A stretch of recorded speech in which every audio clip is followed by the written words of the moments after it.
Lemba thoigi masa pairaga Rajeshna. Now. Lemba thoi su gyan lai. Ibai. Haima. Kadaurage nangbo. Kaim tawdi ibai. Nangi apamba singdo khallo. Ibai. How? Khallo.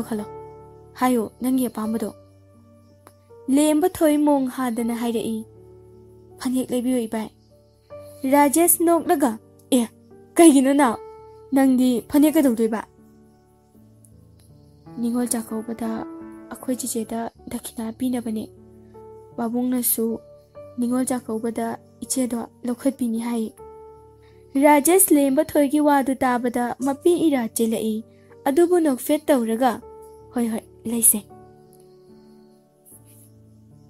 lainari badu mafam amatani Rajesh hoigi maningda thembi hoisu lairi bani Rajeshna lao asidagi se khalurasi lao Resmina adudi ina asomdagi kaikenu khara yenglurase hoije thembina hekchat khibaga Rajesh hoisu thembina khalamba mafamduda fi khalli thembi hoisu Rajesh ki nakanda chatlibani Rajeshna haifetang onthokpada uragadabani haina Rajesh su lab room da onthoklure adubu thembi hoina laithokhibana hale Nupi amana khallo kanada bina banone Rajeshna ichan nupi da bina bane o sidagi lawro adudi hajikan sigi phisa yam senari bane Rajesh hoisu phanek to lawraga thorai ngai hakki matung thembi hoina chatdaba gari park tawramba mafamduda leplare khabana Resmi bu gari thauba tambi banina Resmi su gari thauba haire aduna makoi ani gari achawbada lakpani inao chalasiko thembina hoiche thembina gari do hekka khatpaga Rajesh hoisu lai ibai sigi hawai machin tumbi silebiyo hoi ine lupa yang khai gita tambiro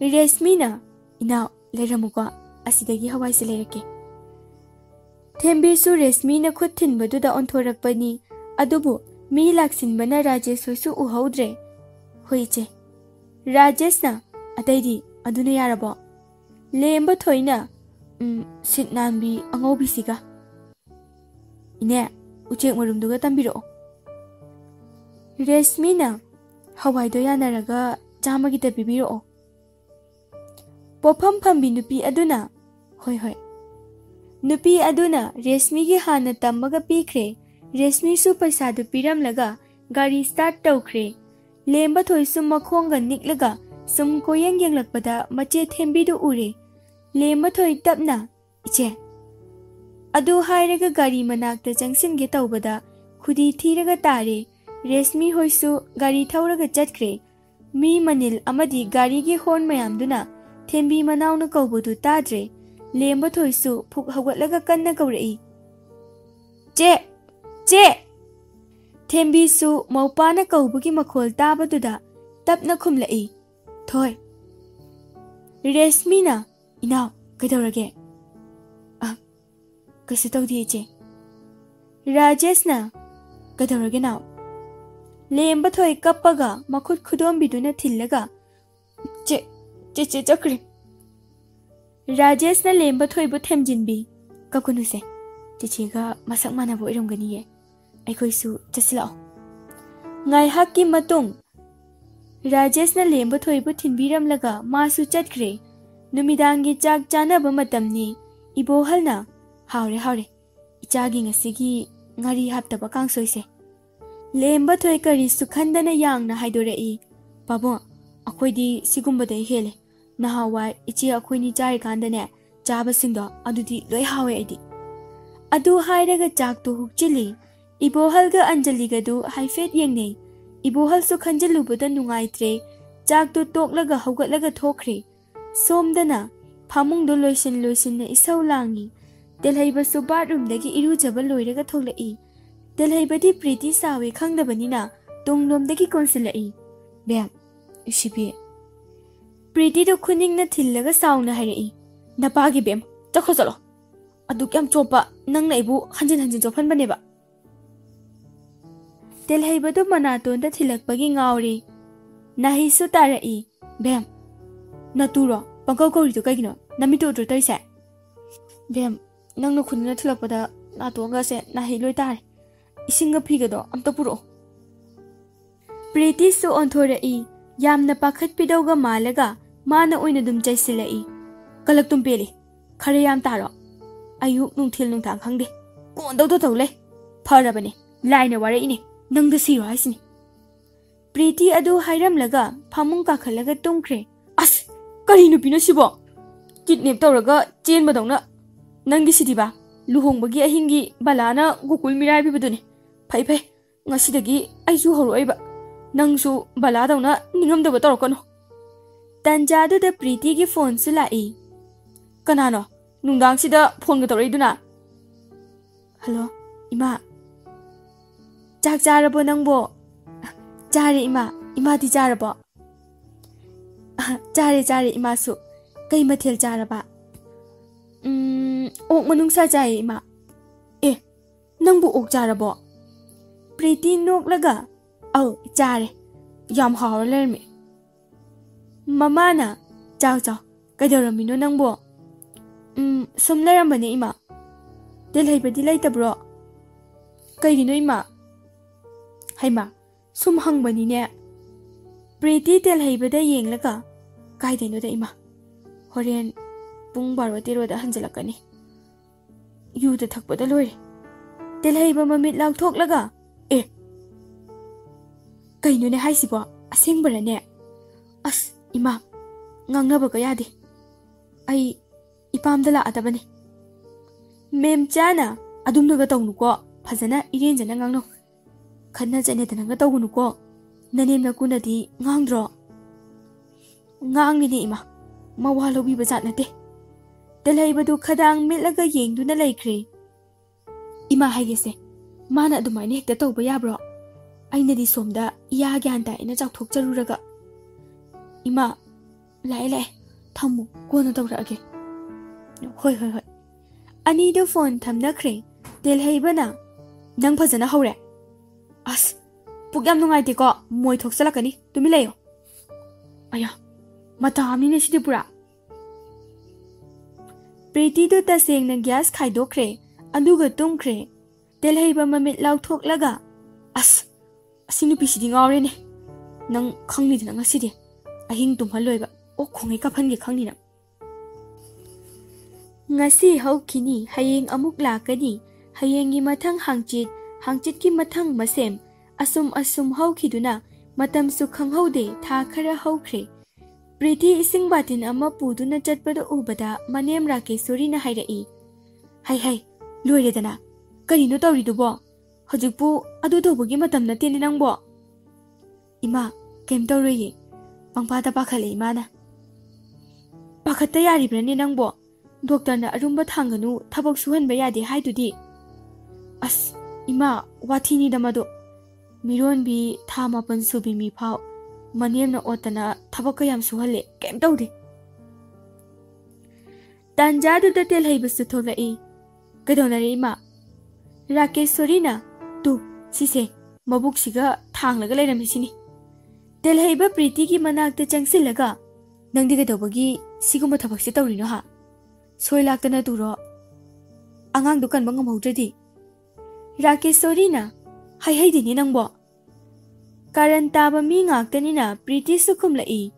Ngam haudraga na amukang laloi kaino. Rakeshwari mamit law thoklaga. Telhaiba makut khudom biduna Pretty ki laibakta thillaga. Hai apangbi, thado pamudro. Sipok loiraga amopok yaidana. Arembada matam pamudro. Rakeshwari na. Pretty na. Midi manem na otana thama pansubi phao. Namdana thabang mayam suhalisidi. Adugi hairodi makoidi phaipok tungpoe. Sigidamakta wabiruno. Pharabani. Yam kuina kangbu sutale. Tha sudana kokpokpona phai. Rakeshwari kanna. Yare he karino. Mama ay ama lairisibu angang marol thokta boina ubro. Telhaibadu makok hotli mayum pankibadagi Priti di machin kankre masu khumlai. Ima huidi tawraktabai type-da. Priti adu hairamlaga changkre Rakeshwari su sauba laite maramdi mamogi pukchel khangbanina. Rakeshwari na hai thabak jaloidra. Chatoini ima. Loisaluradana nupi manam namagata lairadana. Rakeshwari su batindu pairaga chatkre somdana chak chaba changnaraktuna magi pampham phamnakre. Romita chak to hukpaga othorai mayamdo loina yenglai. Parina kaidorage ima. Khabasu kaidorage ima. Romita sauna hairai. Insangbu asuk yam thum yakbro. Sibu nama kanana jabidurige. Romita chak to the ising haijilamlaga thokre. Santana kaino asuk haurisibu kaidagi thumno. Parina insang se kanana thongge daima. Resmina inauna thongbani. Thumdi chang amada hapkibanida. Thembi tapna imadi morok chikpagi tongana buka machida thum kitang hapona haibani. Aduda hapani. Aduda tosilamdo male. Santana tauni ne mase. Mamit manase hanna tunaga yengloi dabani. Pare. Horen noi charam daita punna jaminaro ko. Hoi babu. Ngai haki matung nupa khaido magi thabak chanakre. Inao. Thembina kai haige che. Imado chak sarase dangam ta kawurcho. Hoi che. Thembi Romita gi ka da changlai. Romita su uitharakpada ngairi. Thembina ima chak se khara jaminarase. Ngasai ima gi chak na kanda thum khara hapado. Ima na to salamlani. Aikhoiga punna jarurase. Romita du tadre. Thembina jangsinduna Romita gi masada nomi. Ima, hoi ima. Romita khangprek khangi masado paikhalai. Mihunga du sudre. Khangbanina fuk hawalaknaga Thembi gi makhajai da khupakna thazili. He, kai huran gi haino. Migi kasida tumina jangai du kaigino. Mina tumingai da hawdo odi namadu na hairambro ha. Nangsida kaido balakno. Ichena chak charase ima kaur ona kau balakni ima. Nangna egi insang saruktuda thum tap tangai hapchilai natro. Ataidana haptraga aibu phatabi tahanba natro. Resmi su kuiman baduda changlai. Kaidore ina ado kuirade ima chak se khar chathose. Charoi ai. Ima saunu se kaim chadradi nasadu so ani. Yare noina aingonda pautak pigada banate. Wa makha tarkanu chakhur chalo. Ani du su wa makha taramdre tuminna thokre. Somdana numit khudingi waba hinjilai. Ningamdabana masadu apha apunare. Ibohal ritana lemba thoibu otpiba mayamdu sum ningsinglai. Hey, pisingdo suba loiraga kolik wairamga du daitho. Lemba thoina hoi ima. Ngasidi ibohal du ganna halai. Hon khongmugi makhol tabadu da chenthorai. Ibohal kanna hai mama. Kaino ne angang sida pisingsibu swalisibo. Noina ka dawra lairage. Rita du chenthorai. Si angang se. Aise khonthi adum chahala dawni. Nangonda kanana phisibu su hage. Tawradabani. Tawgadaba thabakti amata tawde. Yare. Ai loima khangi ko. Hey, chalo cho. Nang ka da chalo. Ibo halga lemba thoiga du changkhibaga Rita-na. Khangniba nang. Aina kadawgi yong. Ibo hal gyan khanglak lai. Mapi du su taithok jai. Aduga makha na thabak suba yaukre. Numidangi matamni Thembi lai duk thaba loiraga fi hongdoktuna mache Resmi gi manakta lai. Iche, kai sang thong siga. Aidi iya imada hango. Hoi che. Thembi manem Romita gi manakta lai. Romita sa TV yengduna lairi. Ima. Romita fad onthoraklaga mamito lauthoklaga. Kaino.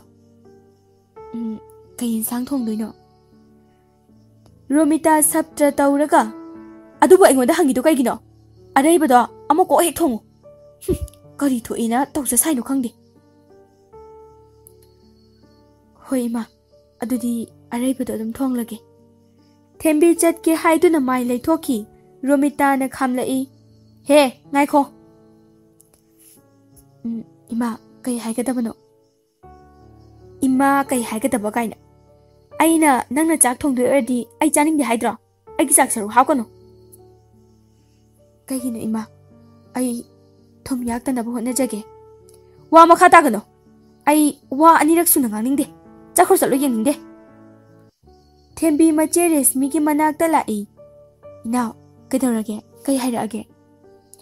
ꯊꯦꯝꯕꯤ ꯁꯣꯔ ꯁꯥꯡꯅ ꯍꯣꯟꯊꯔꯒ ꯍꯥꯏꯔꯛꯏ꯫ ꯏꯆꯦ, ꯑꯩꯅ ꯊꯣꯡꯗꯣꯏ ꯑꯣꯏꯔꯗꯤ ꯆꯥꯛ ꯍꯥꯞꯀꯅꯨ, ꯆꯥꯅꯤꯡꯗꯦ ꯍꯥꯏꯔꯛꯏ꯫ ꯑꯦ, ꯑꯗꯨꯗꯤ ꯑꯩꯅ ꯊꯣꯡꯂꯒꯅ ꯆꯥꯅꯤꯡꯗꯣꯏ ꯖꯥꯠꯂꯣ? ꯈꯪꯗꯦ ꯏꯆꯦ, ꯏꯃꯥꯅ ꯑꯩꯉꯣꯟꯗ ꯁꯥꯎꯔꯤꯁꯦ ꯀꯩ ꯃꯔꯝꯒꯤꯅꯣ? ꯁꯥꯎꯔꯝꯃꯣꯏꯗ, ꯉꯥꯏꯍꯥꯛ ꯁꯨꯝ ꯄꯪꯍꯥꯏ ꯍꯥꯏꯕ ꯑꯣꯏꯔꯝꯅꯤ꯫ ꯀꯩꯝ ꯈꯟꯅꯨꯁꯦ꯫ ꯐꯔꯦ, ꯑꯗꯨꯗꯤ ꯏꯆꯦ ꯆꯥꯛ ꯊꯣꯡꯂꯒꯦ, ꯅꯪ ꯄꯣꯊꯥꯖꯔꯨꯔꯣ꯫ ꯏꯆꯦ, ꯑꯩꯒꯤ ꯆꯥꯛ ꯁꯔꯨꯛ ꯍꯥꯞꯄꯤꯔꯨꯔꯅꯨ꯫ ꯉꯁꯤꯗꯤ ꯑꯩ ꯆꯥꯛ ꯆꯥꯅꯤꯡꯗ꯭ꯔꯦ꯫ ꯊꯦꯝꯕꯤ ꯑꯗꯨ ꯍꯥꯏꯔꯝꯂꯒ ꯌꯥꯝ ꯅꯨꯡꯉꯥꯏꯇꯅ ꯆꯠꯈ꯭ꯔꯦ꯫ ꯔꯦꯁꯃꯤꯁꯨ ꯈꯪꯗꯕ ꯅꯠꯇꯦ, ꯃꯥꯁꯨ ꯅꯨꯡꯉꯥꯏꯕꯤꯗ꯭ꯔꯤꯕꯅꯤ꯫ ꯊꯦꯝꯕꯤ ꯀꯥꯗ ꯆꯪꯂꯛꯇꯨꯅ ꯊꯣꯡꯅꯥꯎ ꯃꯌꯥꯗ ꯐꯝꯗꯨꯅ ꯊꯥꯕꯜꯕꯨ ꯌꯦꯡꯖꯔꯤ꯫ ꯊꯦꯝꯕꯤ ꯋꯥꯈꯜꯗ ꯈꯟꯖꯩ꯫ ꯍꯦ ꯊꯥꯖ, ꯅꯪꯗꯤ ꯃꯤꯌꯥꯝꯒꯤ ꯃꯤꯠꯌꯦꯡ ꯐꯝꯅꯤ꯫ ꯅꯪꯒꯤ ꯅꯒꯨꯟꯗꯤ ꯁꯩꯊꯥꯅꯤꯡꯉꯥꯏ ꯂꯩꯇꯦ꯫ ꯂꯥꯏꯕꯛ ꯐꯩꯗꯀꯣ ꯅꯪꯒꯤ ꯃꯄꯣꯛꯁꯦ꯫ ꯂꯥꯏꯔꯕꯤ ꯑꯩꯒꯤ ꯃꯄꯣꯛꯁꯤꯗ ꯑꯋꯥꯕ ꯀꯌꯥꯅ ꯄꯨꯗꯨꯅ ꯂꯩꯔꯤꯕꯁꯤꯗ ꯑꯋꯥꯕ ꯀꯌꯥꯅ ꯀꯣꯛꯊꯛꯁꯤꯗ ꯄꯨꯗꯨꯅ ꯆꯠꯂꯤ꯫ ꯑꯩꯒꯤ ꯀꯥꯟꯐꯝ ꯂꯩꯔꯤꯕ꯭ꯔꯥ? ꯑꯩ ꯍꯤꯡꯅꯤꯡꯗ꯭ꯔꯦ꯫ ꯊꯦꯝꯕꯤ ꯑꯍꯤꯡꯗꯨ ꯆꯥꯛ ꯆꯥꯗꯅ ꯀꯞꯅ ꯀꯞꯅ ꯌꯥꯝꯅ ꯋꯥꯅ ꯃꯄꯨꯔꯣꯏꯕ ꯂꯥꯛꯇ꯭ꯔꯤꯉꯩꯗ ꯉꯟꯇꯥꯅ ꯇꯨꯝꯈ꯭ꯔꯦ꯫ ꯃꯇꯝꯗꯤ ꯑꯁꯨꯝ ꯑꯁꯨꯝ ꯍꯧꯈꯤ꯫ ꯊꯦꯝꯕꯤꯁꯨ ꯍꯟꯗꯛꯀꯤ ꯅꯤꯉꯣꯜ ꯆꯥꯛꯀꯧꯕ ꯑꯁꯤꯗ ꯂꯧꯈꯠꯄꯤꯗꯨꯅ ꯑꯋꯣꯡ ꯑꯋꯣꯟ ꯈꯔꯇ ꯑꯣꯏꯔꯁꯨ ꯇꯝꯅꯕ ꯍꯥꯏꯗꯨꯅ ꯍꯥꯏꯅꯈ꯭ꯔꯦ꯫ ꯔꯣꯃꯤꯇꯥꯁꯨ ꯅꯣꯡꯃ ꯅꯣꯡꯃꯒꯤ ꯁꯥꯎꯅꯤꯡꯕ ꯁꯨꯝ ꯍꯦꯟꯒꯠꯂꯛꯏ꯫ ꯏꯁꯧ ꯂꯥꯡꯕꯅ ꯂꯣꯏꯔꯦ꯫ ꯀꯥꯏꯗꯒꯤ ꯃꯤꯍꯥꯠꯄꯤ ꯃꯆꯥ ꯑꯃ ꯂꯧꯔꯨꯗꯅ ꯐꯖꯔꯦꯗꯅ ꯍꯧꯖꯤꯛꯇꯤ꯫ ꯏꯃꯤꯠꯇ ꯏꯁꯨꯁꯨ ꯎꯕ ꯐꯪꯗ꯭ꯔꯦ꯫ ꯑꯣꯛꯇꯕꯤ ꯃꯆꯥꯅꯤꯅ ꯀꯥꯏꯗꯒꯤ ꯌꯨꯝꯕꯥꯜꯁꯨ ꯃꯊꯣꯡ ꯃꯔꯝ ꯈꯪꯗꯅ ꯄꯥꯜꯂꯝꯒꯅꯤꯌꯦ꯫ ꯇꯧꯅꯤꯡꯕꯗ ꯇꯧꯔꯝꯒꯅꯤ꯫ ꯑꯗꯨꯅ ꯀꯗꯥꯏꯗꯒꯤ ꯑꯉꯥꯡ ꯌꯥꯎꯔꯅꯤꯒꯦ? ꯊꯦꯝꯕꯤꯁꯨ ꯀꯣꯐꯤ ꯄꯨꯗꯨꯅ ꯂꯥꯛꯏ꯫ ꯏꯃꯥ, ꯀꯣꯐꯤ꯫ ꯔꯣꯃꯤꯇꯥ ꯃꯃꯤꯠ ꯈꯥꯅ ꯌꯦꯡꯂꯒ, ꯍꯦ, ꯑꯩ ꯅꯪꯅ ꯂꯣꯟꯕ ꯀꯣꯐꯤ ꯊꯛꯀꯗꯕ ꯅꯠꯇꯦ꯫ ꯄꯨꯁꯤꯟꯈ꯭ꯔꯣ ꯆꯠꯂꯣ꯫ ꯑꯗꯨꯒꯅꯦ, ꯅꯪ ꯆꯥꯛꯈꯨꯝꯒꯤ ꯀꯥꯗ ꯆꯪꯕ ꯌꯥꯔꯣꯏ꯫ ꯑꯃꯥꯡꯕꯤ ꯅꯪꯅ ꯃꯥꯡꯍꯟꯒꯦ ꯈꯟꯒꯅꯨ꯫ ꯆꯥꯛ ꯆꯥꯒꯦ ꯍꯥꯏꯔꯁꯨ ꯅꯣꯏ ꯀꯥꯗ ꯅꯊꯟꯇ ꯆꯥꯒꯗꯕ ꯈꯪꯂꯦꯗꯅ꯫ ꯌꯥꯔꯦ, ꯆꯪꯈ꯭ꯔꯣ ꯆꯠꯂꯣ꯫ ꯊꯦꯝꯕꯤ ꯀꯣꯐꯤꯗꯨ ꯄꯨꯁꯤꯜꯂꯒ ꯀꯞꯅ ꯀꯞꯅ ꯆꯪꯈ꯭ꯔꯦ꯫ ꯔꯣꯃꯤꯇꯥꯅ ꯁꯥꯎꯔꯤꯁꯤꯗꯤ ꯃꯆꯥ ꯌꯥꯎꯗꯕꯒꯤꯅꯤ꯫ ꯑꯗꯨꯕꯨ ꯀꯥ ꯍꯦꯟꯅ ꯐꯨ ꯆꯩꯗꯅ ꯇꯧꯕꯗꯤ ꯅꯠꯇꯦ, ꯁꯨꯞꯅꯇꯪꯒꯤ ꯉꯥꯡꯕ ꯈꯛꯇꯅꯤ꯫ ꯉꯁꯤ ꯇꯧꯕ ꯊꯕꯛ ꯑꯗꯨꯃꯛ ꯍꯌꯦꯡꯁꯨ ꯇꯧꯅꯤ꯫ ꯃꯇꯝ ꯍꯥꯏꯕꯁꯤꯗꯤ ꯀꯅꯥꯅꯁꯨ ꯉꯥꯏꯗꯨꯅ ꯂꯩꯕ ꯅꯠꯇꯦ꯫ ꯑꯗꯨꯕꯨ ꯃꯤꯑꯣꯏ ꯈꯔꯅꯗꯤ ꯉꯥꯏꯗꯨꯅ ꯂꯩꯔꯤ꯫